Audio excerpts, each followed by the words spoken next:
People in Perspective. I'm your host, Alex Escobedo, and today on this edition is joining me Captain Bill Arndt, a retired naval captain. William? Hi, good morning, Alex. How are you? I'm doing great. How are you? Great, thank you. Yep. So I need to ask you something. How did it all start for you? What made you want to join the Navy? Yeah, it's interesting because it really happened fairly early in my life. I was a member of the Boy Scouts, and I had a scout leader who had been in the Navy and was a retired officer, and he used to tell me a lot of things about the Navy, and that just made me get interested. Okay. So, what did you have to go through for, the training? Well, first thing I did is when I registered at college, I joined the Naval ROTC. And during that time, I was taking an engineering degree, and I was also studying to be a naval officer. I went to Illinois Institute of Technology here in Chicago. Upon graduation, I was commissioned in the U.S. Navy and went and did my first tour of duty in Hawaii on board a destroyer. What was your duty on the ship?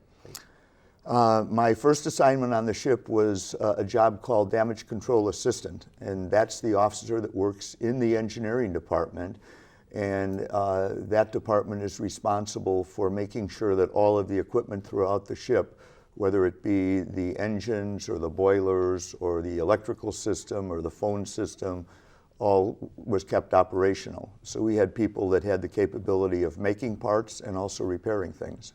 Oh, okay. So, how many, did you ever have to go through, having to, fix, things a lot for your ship? How many times would you have to counter that? Well, most of the time, when you're at sea, a ship gets beat up a little bit, especially in heavy weather, and especially when you're firing the weapons. And so normally, the most repair work that we would have to do would be after a gunnery exercise, or after when we were in Vietnam, we were shooting, for live purposes. And ships maintain a lot of repair parts on board, which we could use to repair, but also sometimes we actually had to make different repair parts. Make different repair parts? What do you mean? Well, maybe a shaft on a motor or an engine, where you would take a piece of steel and you'd turn it on a lathe to turn it into a shaft that would be the proper size. And then we also had welders that would fix brakes in the hull or brakes in different parts in the ship. Okay. Sounds really difficult, actually. Well, the guys that do that are really well-trained people. The training program for all of the trades within the military is excellent training. And in many cases, the people that learn to do those kinds of things in the Navy wind up, when they leave, going into careers doing exactly the same thing because they're so highly skilled. Incredible. Huh. So you said you've gone to Vietnam, right? So what was it like? Were you out in the action? Yeah, the first time that Navy ships, I was stationed out of Pearl Harbor, and Navy ships out of Pearl Harbor or the West Coast typically have deployment duty to the Japan or the Hong Kong or generally the Western Pacific operation area. During Vietnam, we made 2 tours over there, and our ship was responsible for a number of different tasks during the fight during Vietnam. What were those tasks? Well, Alex, a Navy destroyer has the responsibility to primarily protect the larger ships, primarily the aircraft carrier that you operate with. And Navy destroyers have the capability for missiles, for guns, for torpedoes, and also for controlling aircraft. So all of those tasks were things that we did, as well as during some periods of time during ground action, we did shore bombardment. Shore bombardment? Oh. Yeah. That's really dangerous, actually. Well, you know, the guys that really have the danger are the people on the land that are fighting. But anytime you're working with or dealing with weapon systems, you know, there's a certain amount of danger involved, sure. Mm. So, like, on your destroyer, would you mainly target other ships, or would you target land, or? Whatever the threat is. As I said, a Navy destroyer has the capability, pretty much it's all functional. So if there's a submarine threat, we have missiles or torpedoes. If there's an aircraft threat, we would have missiles or guns. If there's a surface threat or a threat from land, you use the guns again or missiles.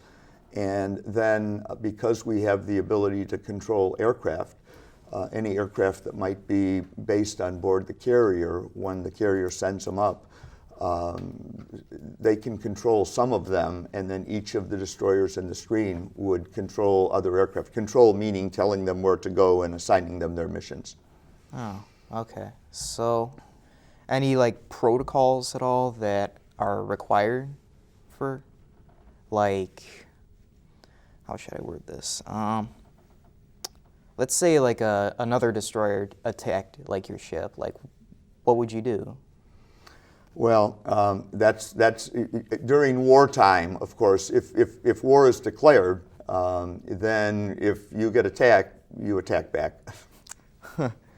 So, like, anything you do at all, like what would your like superior officer like say? Well, a ship has a commanding officer. In the case of a destroyer, it's a commander, an executive officer who does all of has the responsibility for administrative things, and then the ship is broken down into various departments. We have an operations department, which has the responsibility for all of the radios and radar and all of that kind of equipment.